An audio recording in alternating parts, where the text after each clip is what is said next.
Kratz, how is the bank? Popping. Not a seat to be had. I don't understand. It says to sell out, but there were seats next to me. Had great seats, had a great time. I got to send some of my younger sons some videos. You know, my sons, their travel games, maybe AJ doesn't do this. You go up there to the fence and you video. So I sent some of my kids. I'm sure AJ doesn't do that. They have people following their team, but you send them, you make the videos, and then you send them out to colleges for recruiting. So I did that for Alec Boehm and Big Dumper, so they can hopefully get a scholarship to a nice college someday. I hope so. I mean, they can afford it themselves. I can honestly say I never did that, and maybe I was in the minority, and probably I should have, but I never did the video thing. Video the kids and sending it to the school's situation. Mm-hmm. I just never did it. I can see it. I just never did it. My son didn't care, and I just didn't do it. And I don't think it helps or hurts in recruiting because I feel like if the coach likes you and he hears about you, he'll come see you anyway. So I didn't know that it would matter. Maybe I'm wrong in that, but some people send them all the time, and coaches just go. Also depends. I mean, we don't care. You're in a hot spot. What if you're in a spot that's not very hot and you feel like you're not getting the recognition? Well, I feel like Kratz's kids play in enough tournaments around the country. I mean, he was in Massachusetts, and I've seen him in Atlanta. I mean, if you're in enough tournaments, the kids will be seen. Plus, listen, Erik Kratz. Your name is Erik Kratz, and you're on a national television show. You played in the big leagues for a while. If you call up a college coach and say, "Hey, I'm Erik Kratz. I played in the big leagues," most of them are going to call you back. Oh yeah, I agree. Yeah. The real problem I had with last night was, where's the Durantula video? Did you post anything on your socials? Did you enjoy the moment? Were you one of those guys at the concert who actually puts the phone down, which is what I have been doing very frequently lately? Like, no phone. It either doesn't come with you or it's in your back pocket or whatever, and you're just there for the Durantula experience, the John Duran ninth inning entrance. I enjoyed it without my phone. They do have a thing on the screen now. I've never seen this. You know how it always says, like, phones out, lights on, that kind of thing. So that when the lights go out, everybody's phone, it looks cool. Now they have a QR code on the screen that you can scan. I have no idea what it was because I didn't have my phone out, but there was a QR code, not unlike the Phillies QR code down at the bottom here, Phillies show. Ooh. But you scan it and something comes up. I don't know. But from when I went an alumni day 2 Sundays ago till now, the Phillies have they tweaked the cinematronics on the tarantulas. There's a bunch of tarantulas that are going all over the screen. The one from the Twins was cool. The new one from the Phillies, it's kind of a creepy spider. That's awesome. A little hairier. But what it does if you do the QR code is it syncs your phone to the light show. That's what you're supposed to do. That's what they want. So you can sync the QR code syncs your phone. So like when the lights bounce, your phone does the same thing. That's cool. The light on your phone? Yeah, the light on your phone will match it. Yeah. Oh. That's cool. That's why they do that. And then also, did you yell at Robertson? No, I took a picture of him fielding a swinging bunt, and I just put underneath of it, minivan. And I sent it to him. He thought it was funny. I'm sure he got it when he got in. He got his wish. He got the win, and he got to see Durantula for the first time. It was like the perfect day for Kratz to hit the ballpark. Duran's retired 17 of 19, 6 saves since he was acquired. Alvarado was reinstated. Christopher Sanchez was a G. It was a good day for you. Only one guy struggled, Kirkland. Yeah. He was the only one that really had enough. Real Muto saved him. Christopher Sanchez. First pitch strikes to 26 of 27 hitters. That's about as good as it gets. That was his knock, though. He couldn't throw enough strikes. That's why he was in the bullpen. All of a sudden, now he can throw lots of strikes. Big improvement. What is he, 11-4 with a 2 something? He's got good numbers, and they're going to rely on him because we don't know the deal with Wheeler. Dude, okay, so I'm going to say this about Wheeler. I don't know this, okay, but I saw a guy today that had kind of the same thing that Wheeler had. I don't know if it's the same thing or not. He had aneurysms. He had an aneurysm in his shoulder. He was a right-handed pitcher, pitched in the big leagues for a long time. Mm-hmm. And he got blood clots in his fingers, so he couldn't feel it. So they had to go in and take care of the aneurysm in his shoulder. Now, I don't know if that's the same thing. He was out for 8 months. Now, I'm not saying that's what Wheeler's looking at. He's done for the year. I'm just saying that he told me when we had a conversation about it. I'm like, didn't you have?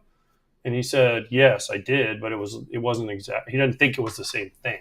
Yeah, the Wheeler thing's around the shoulder here, right? Yeah, he had a scar on his shoulder where they had to go in and fix the aneurysm, but he was getting blood. He couldn't feel his fingers. Yeah. So I don't know if that's the same thing that Wheeler has or not, but he said 8 months. He's like, because if it's even close to what I had, he's like, there's no way he's pitching again this year. Again, not saying, so everyone relax, but I'm not saying that's what Wheeler has, but he was just giving me background on what he had. Yeah, they haven't said anything yet. Obviously, he said the biggest thing was hopeful. he had to get feeling back in his fingers. And it took a long time to get feeling back in his fingers. Yeah, you can't pitch if that's a you can't problem. Feel your fingers. No. But that's also the thing is, why haven't the Phillies given us a timetable? Because they might not know yet. I don't think they know yet. Or it's a little bleak, so you don't want to necessarily share it. If there's a 5% chance, you don't want to say there's a 5% chance. But probably they did it, and then he does the checkup after, and to be continued. Yeah, but anyways, just a little tidbit on Wheeler. I'm with you. All right, let's get to the Yanks. Let's charge the mound. Charging the mound. They did this on March 29th. 9 home runs in one game. Torpedo bats are back. That's the headline. Say it again. That's the headline. They finally found the torpedo bats. The sonar found the torpedoes. They left them in spring 5 training. months later. Yep. Ball was jumping last Yeah. night. Shane Boz was not happy to be pitching against these guys last night. Wait, so what's the conspiracy theory, Kratz? They used them right off of spring training, and they ordered more, and they just never made it to anywhere. And it was at spring training. They get to their spring training home in Tampa. They pick them up, and then they hit 9 homers. I'm kidding, also, just as a preface here. But what's your joke? No, my conspiracy theory would be maybe the Rays need to check for some speakers in the facility somewhere. Maybe they knew what was coming because they heard their pregame. Just saying, it's their home. Maybe they should do a sweep or do their meetings outside in the heat. No. That's some conspiracy deep stuff. conspiracy That's some good stuff stuff. there. I mean, I like it. I like it. Or maybe if you look at every one of those pitches of those 9 home runs, maybe there's a consistent theme of where those pitches were. And the Yankees know they were trying to go oppo. How many opposite field home runs does Jason Dominguez have hitting right-handed? I think that Probably was his not first much. one last night. Yeah. There was a concerted effort to go to right field. They know that park well.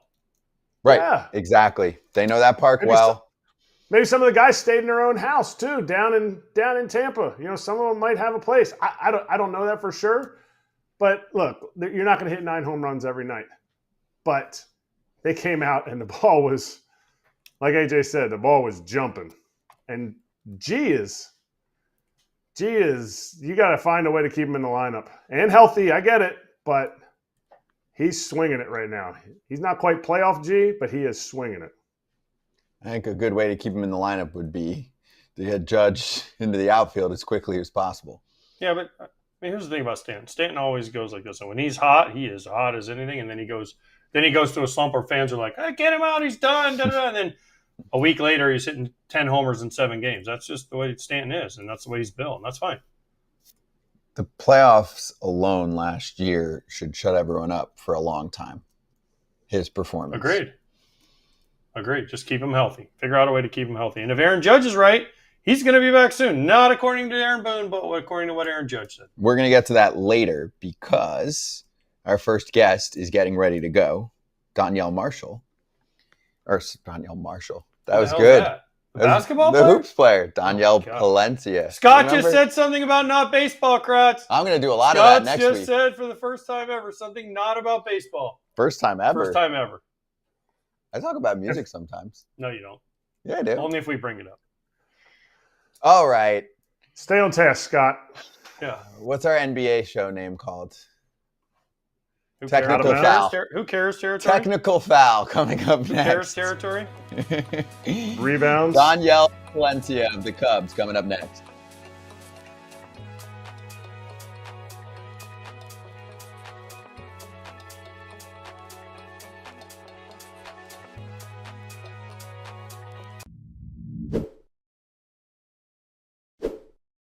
FT fam, when you're playing in games, you kind of have some stress, anxiety. Teammates need something to help. Now it's at your fingertips with Rula. That's right. Telehealth has been a huge help for millions of people, but it can be time consuming and expensive to find the right therapist. Rula is on a mission to make this process smoother. And make sure you go to rula.com/Val for more details. They take most major insurance plans, and the average copay is only about $15 per session.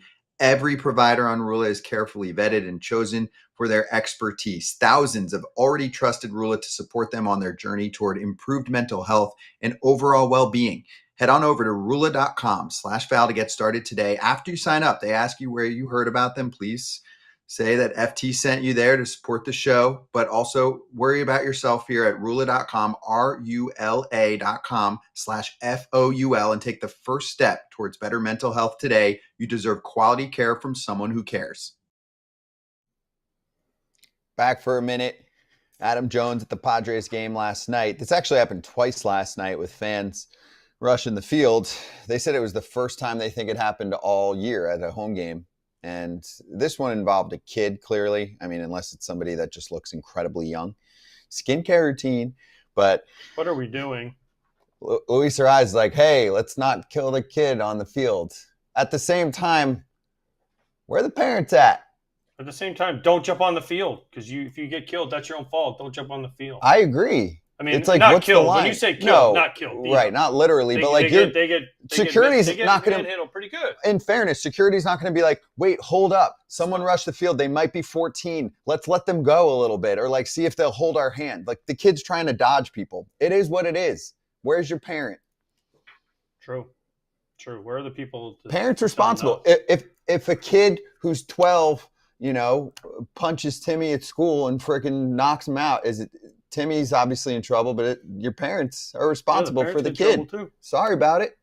This is the Arraez. Kratz is just like, don't jump on the field. Don't be an idiot. Basically, don't be an idiot. But people are like, oh, well, he's a kid. Oh, so kids can jump on the field now? Kids are idiots too. I have two of them.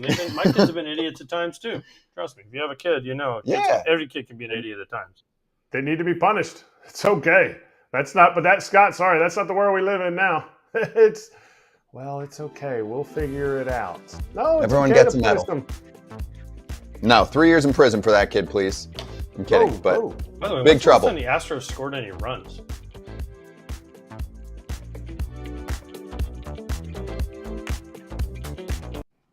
Here comes Cubs closer Danielle Palencia. Should we play Gasolina to introduce Danielle? How you doing? Guys, great to have you on. Great. How is everything? How's the season going for you? All good, just having fun, right now, just trying to be a kid, having fun playing baseball, just that. What does that mean? Hold up. No, before we get into any baseball stuff, I just got to ask. He's listed on everything at 5'10", 5'11", 160 pounds. Come on, man. There's no way that he weighs Plus 160 pounds, okay? Plus no tax. way. No way, 160. That was a long time ago. Like, they never changed it. I'm still there. I don't know why, but I mean, yeah, I was really skinny. I'm 20, so. Oh, okay, good. Yeah, I was he's worried built about now. In Chicago, 160 pounds, man. I could give him like 50 steakhouses he could go to that'll put 20 pounds on him easy. Deep dish pizza for a night, and you're already at 170. Yeah, true. What do you got, Kratz? Go ahead. No, I was just gonna say, what is fun? Like you said, I'm just having fun. Was there a time when you weren't having fun playing baseball? Like, or what does that mean for you? Like, you're like, I just come to the ballpark and do this. I mean, last year it was kind of hard for me because, I was like up and down. And in some point of my career, I was not having fun, like I put too much pressure on me. Like that happened to me a lot. Like I want to do my stuff good. I want to pitch well. I want to do my job. But, like I was going to the field and I was like, oh, I'm here again, like just another day, just trying to pass away. But right now, like I said, this is my dream. This is my dream since I was a kid. So right now it's just that, like when I was 12 years old and I got my practice at 2 o'clock, I was ready at 12. So right now I just trying to be that, like that kid who loves play baseball, and that's it. When you were I, going up and down, when you were going up and down, because a lot of guys, I mean, AJ was a two-time All-Star. He went up and down from the big leagues to the minor leagues. What kind of advice? And I know I get it. You're only 25, so you're not like a veteran, but what can you tell guys? Because you know it. You were sitting there last year. Like, if you throw 3 innings, they're going to be like, whether they're good or bad, you're probably going down to Iowa. If someone else throws 3 innings and you're not available the next day, you're probably going down to Iowa. What can you tell those kids? Because this is the real thing. yeah, like I mean, it's hard. It's a hard process, but you have to enjoying the journey, and that's gonna happen. If you got option, you have to know like that's gonna happen, and like I said, just trying to enjoy your time there. Like it's hard. Like it's a hard process, but you have to be confident in yourself, and like you can do it, and you can stay there, and just trying to be mentally strong, because like I think that's the hardest part, because sometimes for me I was thinking like, okay, I'm sucks, like why they set me down so many times. But like I say, just try to be mentally strong and talk to yourself and say, hey, okay, I'm good, this is just baseball, this is a business, and it can happen. And like I think it's just that, like it's a hard process. You have to be people around, like who you can talk, you can express your feelings. Like it was. I know it's a hard process, but like I think a lot of players going through that, and it just depends on you. Hey, you're from Venezuela. Most of the Venezuelan guys sign at 16. Why did you not sign until you were 20? What did they miss? Did someone not see you? Why did you not sign until you were 20? Uh, I was really skinny, and I always been throwing hard. Like I'm at 16, I was throwing like 90, 91, but I was using like these big glasses because my eyes they are not good. So the scouts they don't want me. Like they saw like a great pitcher, but they just saw like the skinny guy with big glasses. Like he never gonna do it. I remember one scout from Detroit. He told me like, "Hey, you're never gonna throw harder than 90. So just trying to do another thing."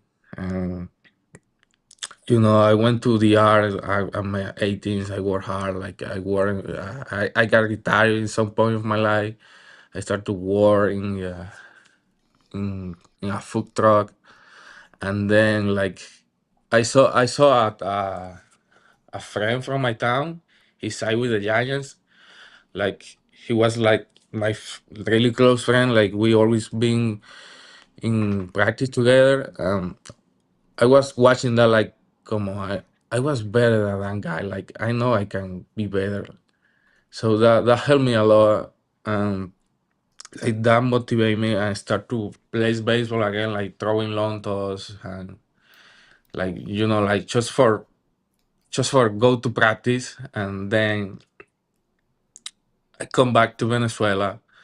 I got some friends there, like my coach there is like my dad, and he started to help me a lot. Like, hey, try again. Like you don't have nothing to lose. I was like, I mean, yeah, you're right.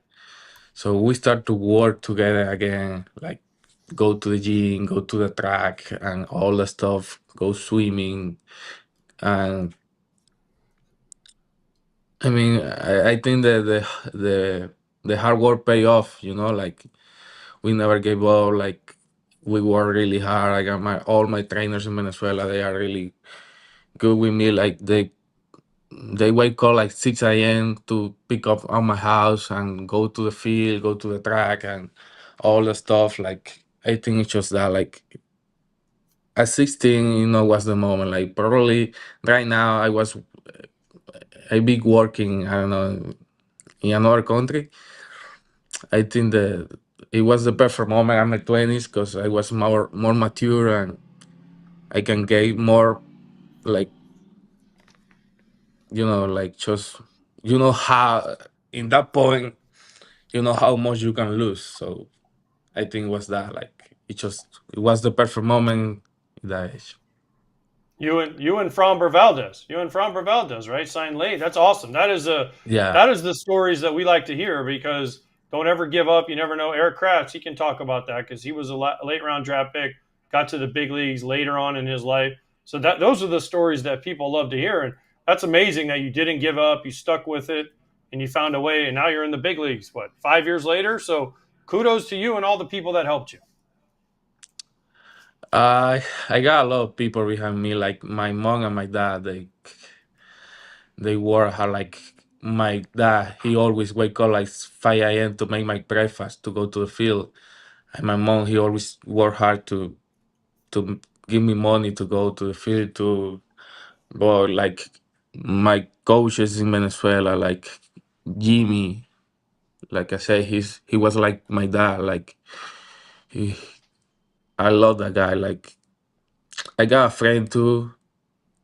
Like we used to go practice together, and he was like my competition. Like we both got 16. He was throwing 90. I was throwing 88, and he was stronger. He ran more faster than me. So we always be like there, like competing with each other. And in some point, I was like, one day I'm gonna be better than him. And it's just we became brothers. Like he's my brother now. Like he's right here. He was here in my debut, and like we always doing stuff together. And my coach, my personal trainer in Venezuela, Chepin, he's a Cuban guy. We call him Chepin, and he's like an old school trainer. Like he put me to run track. Like he say like pitching and run track is almost the same thing. Like you have to be faster and you have to be strong. So he helped me a lot. Like I got some guys there. Like I really appreciate for my all my career. Like I'm never gonna say thank you too much. Like they are great guys. Do the Cubs allow you to work out like that?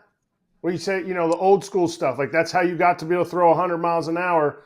Are the Cubs like, no, we want you to lift like the way we want you to lift? Or do they allow you to lift strong and for speed? Like you said, your trainer, Chapon, makes you. Chepin.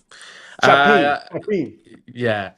I mean, the first moment they don't like it because I mean I was doing some pretty crazy stuff. Like normally the people don't do that, but it works for me. So at some point I say, hey, this is what it worked for me. Like I like to work hard. I like to throw long toss. I like to get stronger. I like to be fast. So at some point I just say like, let me be me. Just that. Let me be me and trust me. And I got it. I got this. All right. Yeah. So, go ahead, Sorry, Kratz. AJ. I got to hit this again here. I played with Aroldis Chapman, played against him for a while. Obviously, he's probably one of the best closers of our generation. He does exactly that. I'm not telling you how to work out. I'm not telling you to tell the Cubs no, but there is no pitcher that I've ever played with or played against that is bigger, stronger, faster than Aroldis Chapman. So are you faster than PCA, Nico, or Ian Happ? Uh PCA, no chance. Okay. Nico, I don't know. Maybe Hap. I Maybe can Happ? run. Yeah, maybe Hap. Maybe I don't know. But I can run. I know I can run. Like I used to run. I used to run like the 400 meters, and I always love to run because that's the way I grow up, and you know I like that way. I like it. I like it. I hate to run, by the way. I absolutely hate to run. So you have that ahead of me. Yeah, Okay. Well, yeah. what I want to know is when you became the closer. the closer. What was that like? And then what's the difference in closing out the ninth inning? And then I am not a Cubs fan, so then after you get the third out, you got to hear that dumb song. Do you cover your ears when they play that song? You have to give him context on why. He might not understand. He knows I play for the White Sox, so I don't like that song. So when they play that song, do you? No, like in my debut, the closer was Albert Arsolai, and since I came to the bigs, he was like my big brother. Like I was watching that guy closing games. I was like, I want to be like him. Like he's Venezuelan too, and he was helping me a lot. Like how to rest. Like he take me to dinner. He talked to me, giving me advice all the time. So at some point, I was telling, "Hey, I'm gonna come for you. I want to be the closer." Um, this year we've been talking a lot too. Like he texts me every day about like just be confident in yourself. Like nobody can do that, and just try to throw the ball in the middle. Like you throw 100, you throw 100. So throw the fastball in the middle, and that's it. Like it's not easy to hit 100. And like right now, like guys like Ryan Presley, they help me a lot too with all that mindset. Like in that inning, just one swing can change everything. So right now, everything is about confidence and talking to myself about I'm the guy. I got this. I can do this. Like they can beat me. Like it's just me against us. I like it. All right. Who was your favorite player growing up? Which Venezuelan was your favorite player growing up? Venezuelan. I got a lot. Like I used to watch a lot of Francisco Rodriguez, Miggy, obviously. Uh, Guys like Altuve, Felix Hernandez, Carlos Zambrano. Like I love that guy. Like I love the way, like his passion. Like I love the way like he pitch all the time. I remember I watched that guy in Venezuela in winter ball, and he was a great guy. I remember in one tryout in Venezuela, he was there, and I was throwing like 96, 95. And he was telling me to the scout, like, what are you thinking? Side that guy. Like, he's throwing harder than me at that age. So just do it. And that's staying in my mind. Like, if a guy like that is telling that, like, I can do this.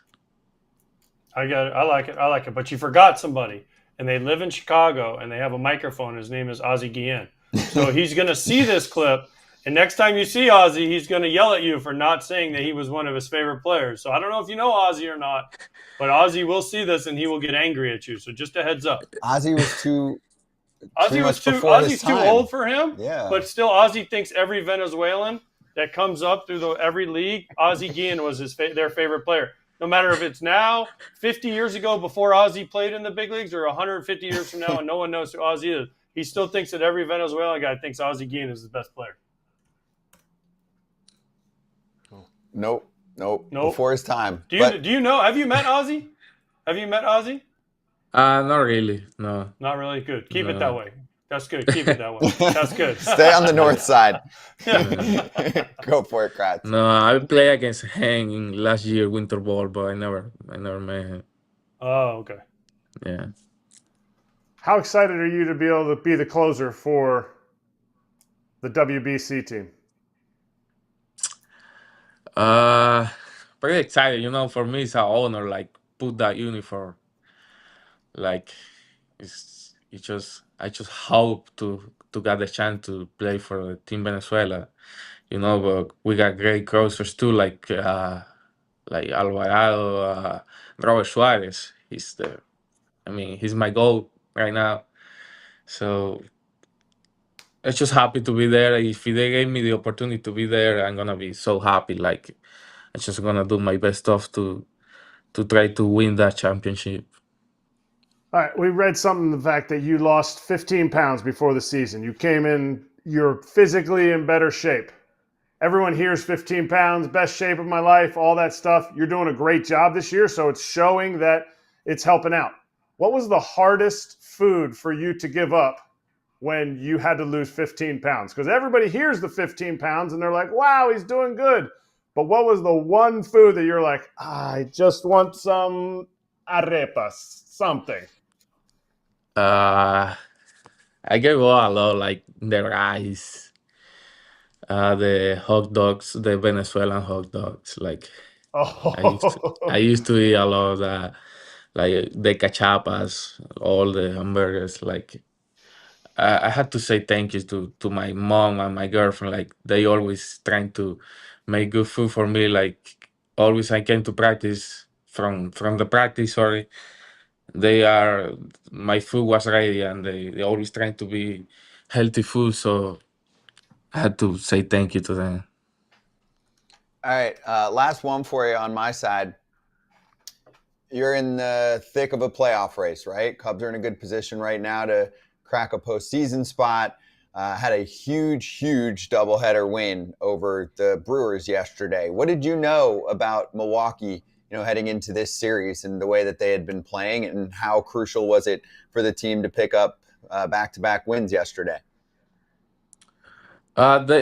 The Brewers, they have a great team. I'm not gonna lie, like they are pretty good. Like they are doing the little stuff of baseball. I think that's why they are winning so much. But we got a great team. Like since the first game, I was ready to beat those guys. Like that was my mindset. Like I can let this guy beat me. Like I wanna be in the playoff. Like some days ago, I was talking with Joan Duran, and he told me like, "Bro, I've been watching you like since 23, so I know you are a really good pitch. I know you throw hard. It's just like you have to calm down yourself because when you gave out a walk, you sometimes just speed it out too much. So uh, right now, I think we are a really good team. Like we are chasing the World Series. Like that's the goal for all the years, and right now just trying to be there for the team and help the team. Like all these guys, they always have my back. Like they always telling me that, so I wanna be there for help the team and every win, and just being there and have fun. Hey, two things. Duran, best entrance in baseball. Have you seen his entrance when he comes into a game? Is that the best entrance going? uh that's a hard question. I will say Uh-oh. five, but I don't think it is. Okay, that's fair. Do we lose him? It's got a little choppy there. We'll see if it normalizes. No, we lost him. Dang it! That was a great Can you interview, hear by the me? way. Oh, Yeah, we got we're you good. now. We're good. All right, last Yes. one. Okay, then last thing. Do you have anything to say to what'd you say, Tiger Scout that said you couldn't pitch in the big leagues? Do you ever see him now? And do you ever say anything like, ha ha, I you were I, I never wrong, I was right? I never saw again, but I would love to watch that guy and invite her at dinner. Like, thank you. Like Oh, that helped me a lot. Like when he told me, "Hey, you're not gonna never throw more than 90," I was like, "Come on, it's just you can criticize the future future. Like you know what I had to do to work every time. Like the people doesn't know how I love I am in this game. Like I really can die for this game. Like this is my life. Like I really love this game. I can play every day. Like I just have, like I said, I just trying to be a kid, having fun. Like I love this game. Like I'm living my dream. I did just that. That's a great answer. I love it. Danielle, this was a great conversation. Hope you enjoyed it. And just so you know, now your story, as you are well aware, motivates others. That's why we love doing these kind of conversations. We talk to more players in the game than any other platform out there. So thanks for sharing your story. Really good stuff. Great to meet you on here for the first time. And good luck. We'll be watching. Thank you. Thank you, Nice Danielle to see you Palencia. guys. Yeah, you too. Cubs closer with us on FT. Great combo.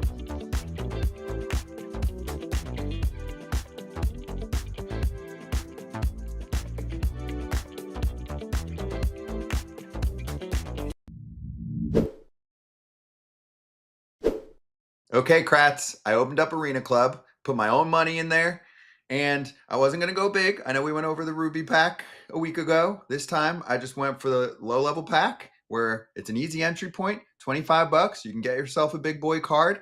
The Grail has many good options.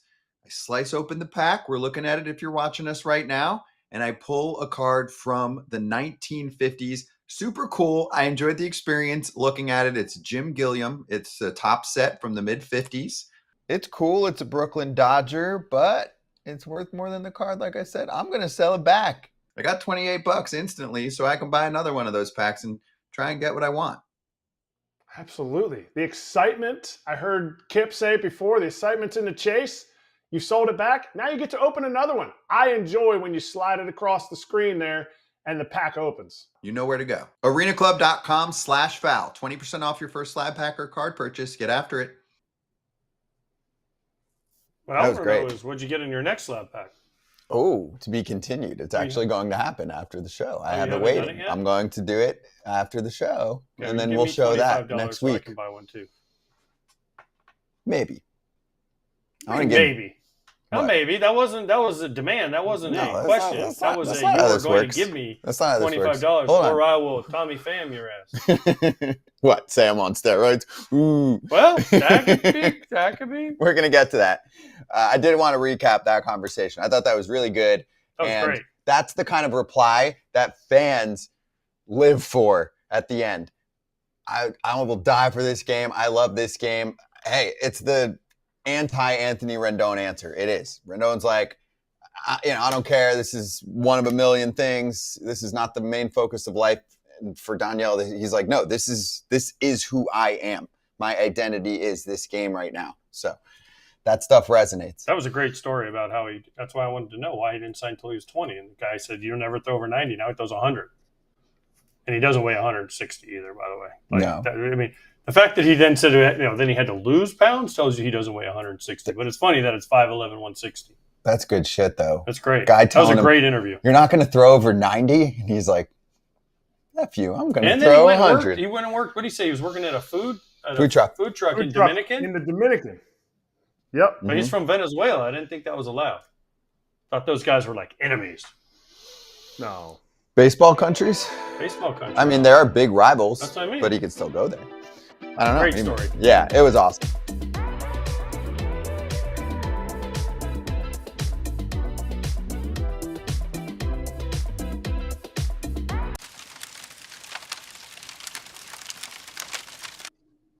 Okay, part 2, Hot Corner. Tommy Pham versus the Blue Jays. Everybody. Tommy Pham versus everybody. The world. So we did a segment on this. We were reacting live to things that were going on. So obviously in the comments of the video that was posted later on, people are like, yo, it's this, it's that. It's like, I got it. Things were happening live. Now we've since gotten more quotes to add to the table. This was the original spark. Tommy Pham on social media telling a random fan that the profile picture of Addison Barger is of someone who takes steroids, loser. Words from Tommy Pham after he had gotten into it with Heineman and the Blue Jays. Mitch Bannon, who covers the Jays, said he spoke with Barger before yesterday's game and wanted it clarified that he was suspended for a stimulant, not a steroid, 50 games in 2019. I thought restricted list. ChatGPT was wrong, couldn't find anything, but there was an article saying he did get suspended, but it was a stimulant, not a steroid. And Barger said he's been tested every year since, as every player is, with no discipline since. Well, Tommy wasn't done. Stopped by the Pirates clubhouse. Keegan Matheson did, who covers the Jays. Pham didn't want to elaborate on his post after last night's game, but he made it clear he stands by them and wanted this note to be passed along. Quote, let them know I speak in facts. This is WWE. It's unbelievable. It's awesome. I mean, it's great for the game because people are talking about it. But what if you're a Barger, okay? Well, Barger did what he had to do, and he stood up and said it wasn't for steroids. It was for another PED, which is stimulants. Right, but you guys both played, right? And you were involved in plenty of, not this, but back and forth, right? Fun stuff that we followed during your career. Back and forth between. There was never really that much back and forth between players on other teams. It wasn't because most of the time trash talk in the games, but not like yeah, this. but never in the media like this. So then take me through this part, right? This is the second portion of the saga. Barger clarifies, I got suspended for a stimulant, not a PED, which is still against the rules. Pham stands by what he says. If you're Barger, are you like, hey, I'm squashing this. I'm not answering about this anymore. I said my piece. And behind the scenes, are you still super pissed? Because you're like, why is this guy just Yeah, but coming he after said me? what he said. He said the truth, which is he wasn't suspended for steroids because he said steroids. And it wasn't steroids. It was something else. But Tommy Pham said, let them know I speak speak in facts. Well, I mean, whatever. He wasn't suspended everybody for has roids. listen, everybody has their own reality in life. And some people, I played with people, not saying this about Tommy Pham, but I played with some people that I could sit here and tell them that my hat was black and they thought it was white, and they will die on that sword thinking that my hat is white. You played with some flat earthers? I'm sure I probably did that. But I'm just saying there are people, and Kratz played with them too. No matter what you tell them, their opinion is always right, and you could be dead on correct. And they're like, nope, that's not right. I don't believe it. And you're like, well, dude, my hat is black. It's not white. It's black.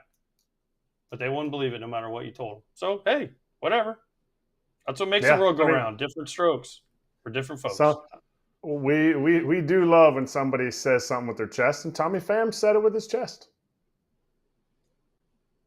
He says everything with his chest. Mm-hmm. So, Kratz, if you're Barger, what do you do? What are your thoughts after you hear the comeback to the comeback? I mean, he said, I like how Barger was not like, oh, I'm not going to comment on it, because then everyone's like speculation of, whoa, what was it? He said it. It was a stimulant. Whatever classification that is, it's still performance enhancing. Tommy Pham wasn't afraid of backing down from that. As Barger, I'd be like, you kind of check that guy off your list. Tommy Pham might be writing him on his list. Actually, I think Tyler Heineman's on his list. And then we found out today, Gary Sheffield Jr. is on Tommy Pham's list. Tommy's list is getting bigger. But if I'm Barger, I'm like, whatever. Like I have to. I said my part. If somebody comes back up to me again, I'll say, look, I said what I said. I don't know what he's talking about. He has his right to his own opinions. You just kind of squash it, but you're not like, I don't think Barger's going to sit there and be like, I'm getting that guy. I don't care if he's Tommy Pham. He defamed me by saying I did steroids. Like, he came out and said he didn't. They published it. Keegan Thompson published it, or Keegan Matheson published it. And so to me, he doesn't have anything. He doesn't have to go back. He doesn't have to comment on the comment of the comment. The one thing that I want to throw in here from my experience covering the player and my experience talking to other players is that when Tommy Pham is on your team, he is, I don't want to say beloved, but he is well respected. Guys enjoy him as a teammate. He comes to play every day, and there's an intensity that he brings that you cannot replicate. Yeah. He brings an intensity. And who was it, the Mets last year that they talked about when Pham was there? How much he meant and what he taught them and how he taught them how to work. Like guys like Lindor were talking about that. It's a big compliment. Now, he starts crap, but with other teams, right? So when he's on your corner, when he's in your corner, I mean, sure. Do the Pirates want to get in and fight with the Blue Jays right now over a war of words? Probably not. But my point is that tons of comments are filled with, how is this guy still in the league? What, as if he's committing a crime or something like that. And I'm like, I don't think you understand that the guys that play with him generally love him. And he's been a pretty productive player too. Yeah. Productive player. And also, when you meet him in person, I don't think he is who you expect him to be. Right?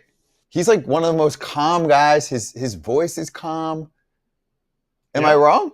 No, I've known Tommy. I played with Tommy when he first came up in 2014. I've known him for 10, 11 years now. And I've told you the story about how he helped my son, and I couldn't have been a better guy to my son. He's a good dude. So he just goes after people. So the way I'll say this to the day I die, listen, he's funny. He says some things, but Tommy, you were always good to my kid, and for that, you'll always have my respect. Yeah. That's it. And every time I see him, he asks about my son.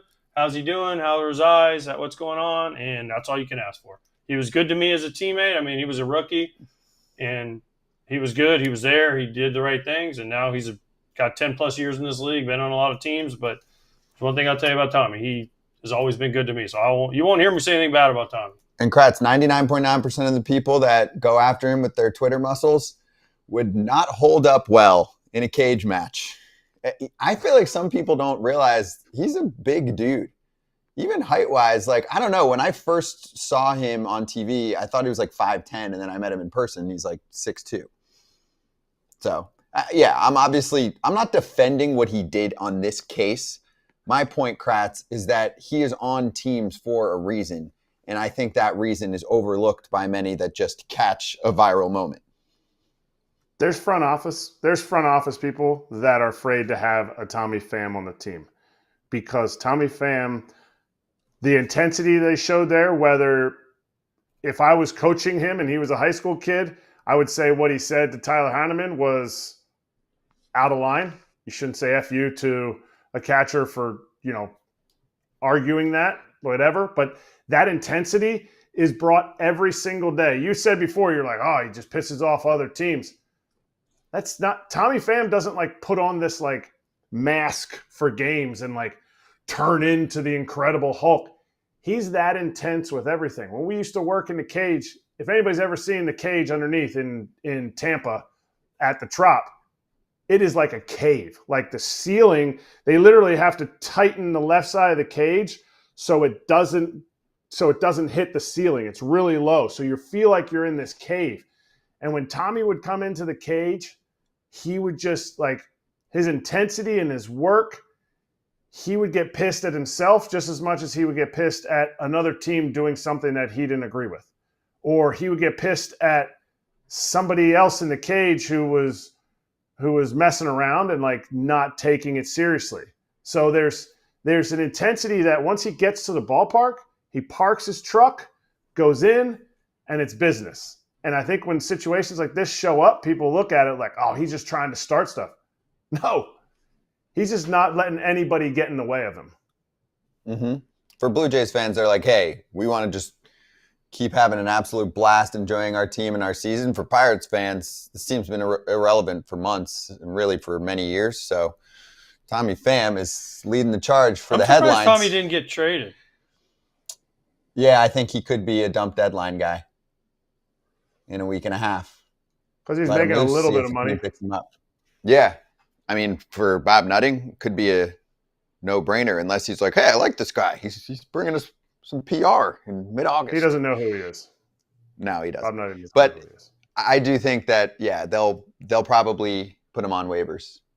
And it's not for the performance. It's because he costs more than the league minimum, and another team can pick him up for the playoffs. But we'll see what happens. Coming up next, what the heck is going on with the San Francisco Giants? You know how healthy they are compared to most teams? They're not good. And Killion's going to help us out.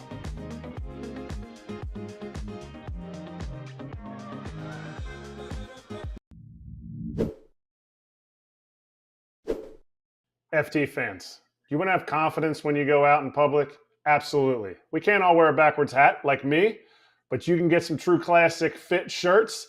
It almost looks like, oh, wow, this shirt was tailored for me. Nope, it's every True Classic.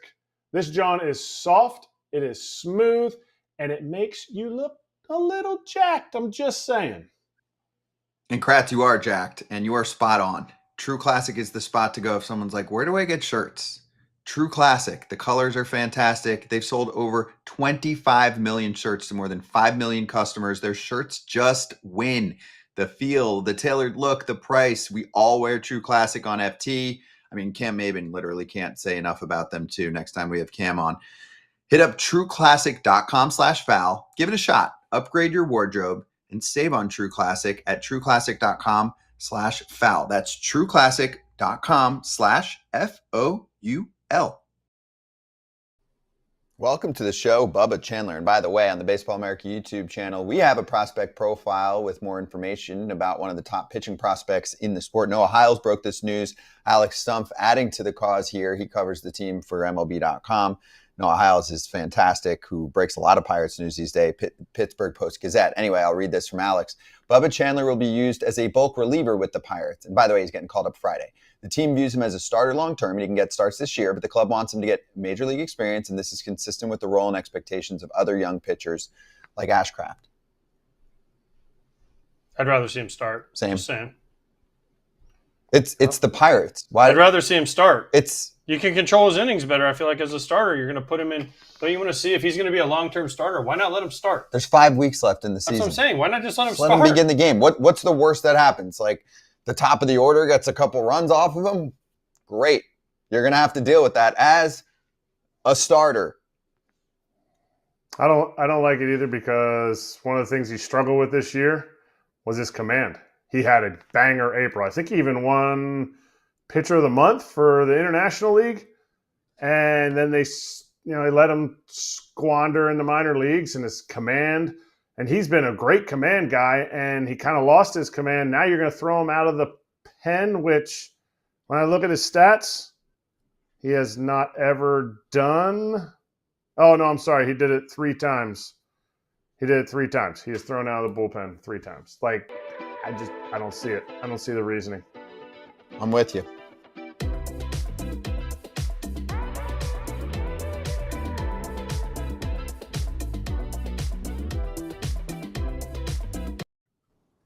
San Francisco Chronicle columnist and Killion joining us right now. Has covered Bay Area baseball for a while, and great to have you back on, FT. We appreciate the time as always, and encourage everyone to check out Ann's work in the San Francisco Chronicle and give her a follow at Ann Killion. And we read your article about Bob Melvin and really the Giants' disaster season. This is a team that's been in pretty good health, I was mentioning, compared to many other ball clubs. What's going on out there? You know, it's so weird. It's so hard to put a finger on exactly what's happened to them. You know, they had a really good start to the season. There was so much enthusiasm going on. The ballpark has been packed. It's felt like the old days, you know, the World Series era in terms of the crowds coming in, the enthusiasm, the whole we believe in whatever Buster's doing kind of vibe. And then they got better, right? They made the biggest trade of probably the season in getting Devers in mid-June, and they've just been horrendous since then. So the team got better, as you said, it's relatively healthy, and they've just like fallen off the table. The weird thing is they're still kind of in the wild card because I guess thank you, New York Mets, but it's pretty much been, I mean, they especially what I think has got to be driving ownership crazy is they are packing the ballpark, and they've lost 14 out of, I believe it's 14 of the last 16 games at home. And I hate this because I was a Giant. They blamed me one year. So are the fans blaming Rafi Devers? Are they blaming Rafi? What's that? Wait, what was that? Are they blaming Rafi? I don't think so. But the only reason I asked it is since they got him, they've had the worst record in baseball. Everything has kind of gone wrong. It's not his fault, but you know, people are always looking. They're not going to blame Buster, clearly, No. And they don't.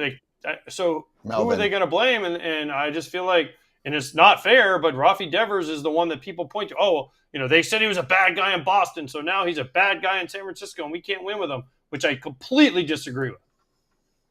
Yeah, and I think anyone who's dug in a little bit would disagree with that take because, you know, he wasn't really a bad guy in Boston. They loved him in Boston. He just you know, didn't want to play first. But he felt like management hadn't been upfront with him about what was going on. But you know, he's playing first base. He's actually doing a pretty good job at first base. He seems to be very welcomed, you know, in the clubhouse. And that's the other thing. The clubhouse is good. The chemistry seems good. The players seem cohesive. So when you're you know how it goes in baseball. The manager gets blamed, and a lot of people are pointing the finger at Bob Melvin. And is that fair? I don't think so. But is it predictable? Absolutely. And you know, Bob knows that. He's in his 22nd year. He's been fired. He's been to the playoffs. He's seen it all. So I think that is kind of where most of the blame lies. But it's the Devers part is really puzzling. Is like, how do you literally make your team better, like much better hitting wise, and then you get worse? And you know, they just aren't producing. They don't get runners into scoring position. When they do get them into scoring position, they don't drive them in. It's just it's roster construction is probably the main issue, and that's something Buster is going to have to address in the offseason. Well, Buster's not going to fire me. himself. Blame me, Ann. Blame me like you guys did 21 years ago in 2004. You can blame me. I don't care. Blame me, Ann. It's fine. It's fine. Pile on. Blame me, Giants fans. It's my fault. Well, their favorite person aside from you, AJ, to blame has been Farhan. And actually, when it comes to and Gabe. Don't forget Gabe. And Gabe. But Melvin, that was the thing. Like, Melvin came in after Gabe got fired, and I think there was really a sense from the players and also from the fan base, like, okay, now we have a real baseball manager, and it's gonna make sense to us. And Buster has definitely tried to kind of have that. He didn't want to do the Farhan train back and forth to AAA, platooning everything, player, nobody knows who's playing when, like no recognizable players on the all that stuff was kind of killing the fan base. People just weren't enjoying it. So Buster, very much at the beginning of the year tried to like stabilize the lineup, and bring in some key pieces, and they are a better team than they were. Now, some of the young players, their development doesn't seem great, and that's something that you can probably have to dig deeper down into the farm system than I do, as I'm not a beat writer, I'm a columnist. But and certainly, while some of Farhan's things that he did were fantastic, like Robbie Ray, others, are a little bit more questionable. So people still like to blame Farhan too. Okay, Farhan just catching strays. He's not even out there. Farhan's like, I'm working for the enemy now. Exactly. Yeah, I loved Farhan, and I got way less hits than AJ. I should be to blame. So if you could blame somebody, you can blame me. But my question is back to Bob Melvin. He shouldn't take the blame, but it's not like what Buster used to work with Bochy. Bochy's got 3 world championships, goes to Texas. He gets a 4th. Bob Melvin hasn't. Is there a shorter leash because Buster knows what winning a World Series actually takes, and maybe he doesn't see that in Bob? Yeah, I think for sure there's a shorter leash. I don't think that anything's going to happen during the season. I don't think Buster would do that. I think he would be very adverse to throwing Bob under the bus, making it look like he blames him, because I think Buster is, from the things he's said during this slide, it's more, he feels it's more about the players are not producing. But I think after this kind of collapse, I think everything has to be looked at in the offseason. And they extended, it was kind of weird. They did the Devers trade. They extended Bob. They picked up his option for next year right away, like on July 1st. And did they need to do that? No, but I think, Buster is really about stability. And I think that was kind of his way of saying, we like the direction we're going in. In July 1st, there was reason to like the direction they had been going in for most of the season. Not so much now. So I think there's going to be a hard look. I think Buster probably has some people in mind that he would think about as the next manager. I don't think he is naive enough to think he can rehire Bochy or recreate Bochy in any way. But that's the thing about what Bochy and Brian Sabean did, and Buster. It's some big shoes to fill, and that legacy lingers on, even though it's been a decade. That expectation and also kind of the way, if you remember the way that era started in 2010 was, pitching and defense and a bunch of scrappy kind of take them off the junk heap kind of players that not a lot of people knew, with Buster ultimately being the centerpiece. And so there's a strong belief that can somehow happen again, even in this new and different era. But yeah, they've got some serious work ahead of them in the offseason. All right, I have an idea who to blame. Four-seam elevated fastballs. That's what it is. That's their problem because they can't hit them and they keep swinging at them. That's who they need to blame. I don't know whose fault that is, but if you keep swinging at a pitch, it's like the Rangers the last year and a half or so. They can't hit it up here. Pitchers keep throwing it to them. They keep not hitting it, but they keep swinging at it. So at some point, I don't know how to make the adjustment, but someone's going to have to make an adjustment. Yeah, and that's another guy who's getting a lot of strays is Pat Burrell, the hitting instructor. But I do think that there's, and we hear this throughout baseball and throughout different systems, that there's, certain things that are emphasized throughout farm systems and certain things aren't. And you kind of see it when players get to the big leagues, and have they really been developed in the way they should be? I don't know. That's way beyond my pay grade. But yeah, they can't. They're not good at the plate. They're awful against left-handers. It's not been good. No doubt. Hey, I wanted to ask you about the part in the story where like they look defeated. Do you have any examples of that? Have players said anything about that? That's the one part where you can be a team pretty much out of the mix and still be hustling, right? And showing up for a fan base that is showing up for you despite a disappointing season. To me, that's the part where I'm like, is there a manager situation that can be handled here a little bit differently? And I know in your article you wrote, like, he's tried it all, right? You're throwing darts at a board. Be strict, be loose, just everything, and it's not working. But what's going on with a team that looks like they're not as into it as some others? Well, and the weird thing is, at the beginning of the season, they were totally into it. They had pep in the clubhouse, in the dugout. They were cohesive, and I still think they're cohesive. But this has been such a historically bad couple of weeks or 2 months that when things go wrong, it just looks like they're kind of giving up. They're kind of defeated. I also think they're tight. And even Elliot Ramos said that a few weeks ago. He said, I just am out there trying not to make a mistake. Well, I mean, that's the worst way to play any sport. That's when you make mistakes, right?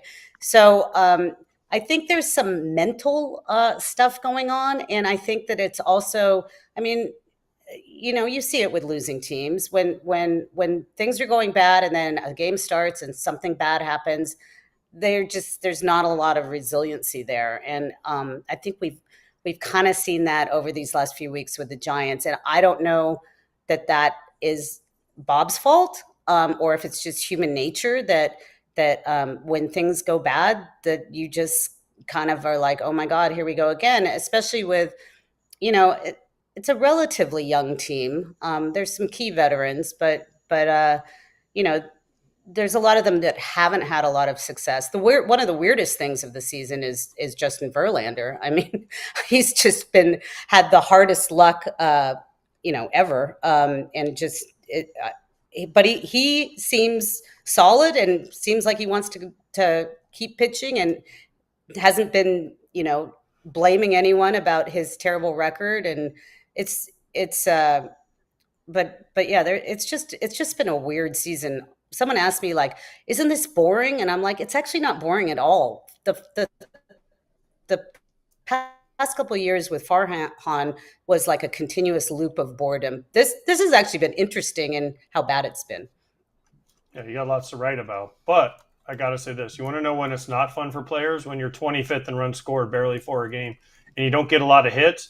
That's when you don't have energy. You show me a team that's scoring a lot of runs, and they're getting a lot of hits in, guess what? Everyone's like, yeah. You score 4 runs a game and you're 25th in the league. Everyone's like, I don't want to get up because I'm going to make it out. And da-da-da-da-da-da. So, yeah, I understand it, but it's hard when you're not scoring runs. Yeah, and on last Sunday, their last game of their homestand, and then Monday in San Diego, they scored runs, and they showed great energy. They did not look defeated, and they were not defeated. So, yeah, I mean, it's all kind of a function of the game. But they've got 2 more games against the Padres. Then they got to go to Milwaukee, the land of winners. So, they've got, and then I think they got the Cubs.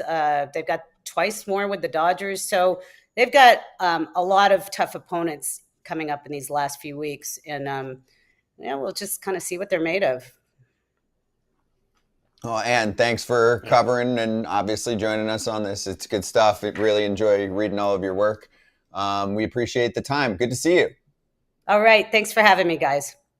Thank you. And Killion at San Francisco Chronicle. Check out her work covering the Giants. I'm sure there's going to be some action in the offseason for this team.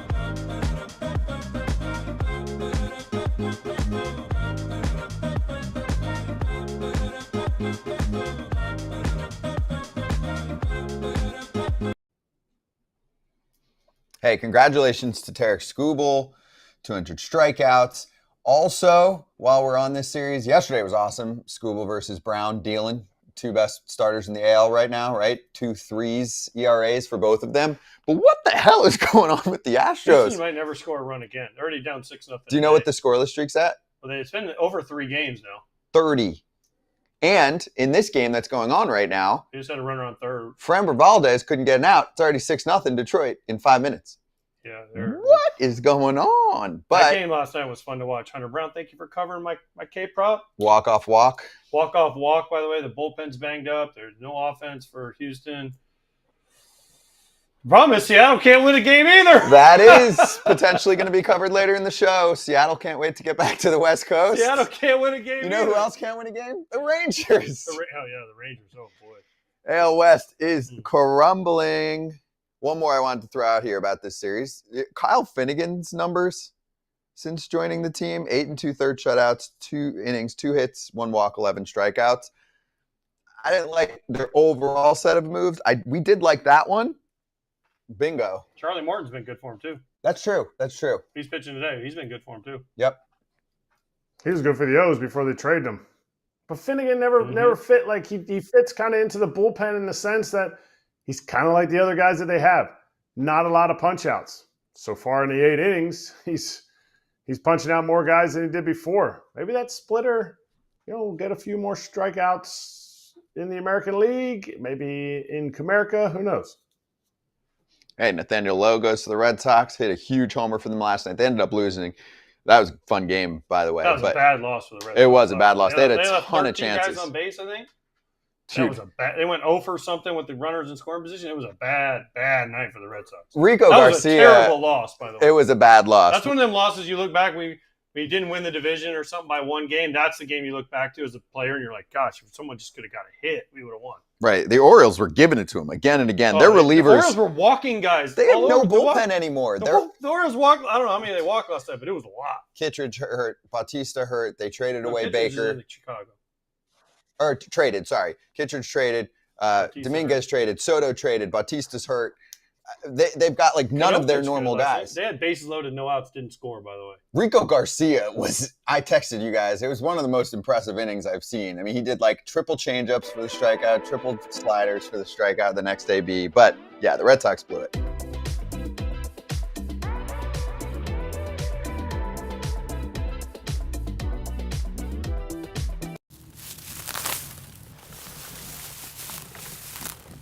In the weeds.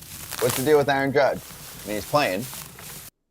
Is he going to be back to 100%? Well, it depends who you ask. We could start with the Aaron Boone comments on WFAN that began this discussion, because then throughout the day, we got another Boone comment, we got another Judge comment, and we had plenty of time since that game was in delay before they hit 1 billion homers. So let's start with Aaron Boone in the morning talking about Judge. On a scale of 1 to 10, without holding you to it, is he at a 6? Where is he at? Yeah, I think he threw out to 150 his last time. Yeah. Just, trying to get through where he can, let it go with ease and be able to protect himself, obviously. I don't think we're going to see him back to like throwing like he normally does at any point this year, but that's okay too. But we got to feel like he can go out there and be able to protect himself and represent himself. Okay. And then Judge on Boone's comments later on in that day. I don't know why he said that. He hasn't seen me throw for the past 2 weeks, so I'm pretty confident I'll get back to 100%. Boone backtracked a little bit. Where's the Boone quote? I mean, he basically just said, maybe I overstated that. Well, don't the trainers tell him what's... Yes. But Judge was like, you haven't seen me throw. But the trainers tell him, don't they? You guys tell me. I thought. It's not like the manager goes out and watches every person do their rehab. Nope. Trainers and manager and the general manager, or if the general manager's not there, assistant general manager, they all sit down and they all go over all the injuries, the injury report. Everybody's up to date on where everybody's at. So I'm sure Boone just got told that. Maybe Boone was trying to make sure, like, when he gets out there, other teams are like, hey, we're going to run on Judgy. And Judgy's like, no, that's not going to happen. I don't know. The whole thing's wild to me. But I hope Aaron Judge comes back full strength. Don't we all hope he comes back full strength? Hell yeah. Yeah, so. Chris Kirschner covers the Yankees for The Athletic. He said, Judge's bat speed has remained the same pre- and post-injury, but the contact quality metrics are vastly different. It's obviously small sample size since returning, but something to monitor moving forward. That actually happens for a lot of guys. Contact quality metrics. Yeah, you ever hear that in your 19 years, AJ? Contact quality metrics. No. I'll tell you how I knew I was going to have good quality contact is if I got hits or not. That's when I knew I was having good quality contact. I don't know about the metrics, but if I was getting hits, I was good. I don't know. I don't really care getting hits and having good at bats. Well, I was just going to mention Kratz. Our friend Nino Saris put out a story this morning on Fernando Tatis because he's got a big power outage that's been going on. He said his contact point is to blame. But wait. He's not hitting the ball in the air, so he's not catching it out front as much. Holy contact. He should swing more up. Oh, yeah, that's what he has to do. He should dump the barrel and swing more up. He starts swinging more up. No. You should get that thing I've seen where they tie the thing around your neck and you have a little paddle and you go. That's a thing? The little thing around your neck. You haven't seen that video? It's online. What? Is it like an uppercut promoter? Yeah, they use one of those little bands, the little physio bands, and they have like a little paddle and all these kids are going on one leg and they're going. Well, that's like a bobble bat that you don't want to be a part of. I've never seen anybody swing like that. Have you ever seen anybody swing on one leg and go like this? I don't even want to get into that topic. But Saris is saying everything that I'm sure every hitting coach or even Tatis would be saying. Just not elevating the ball enough. Why am I not elevating the ball enough?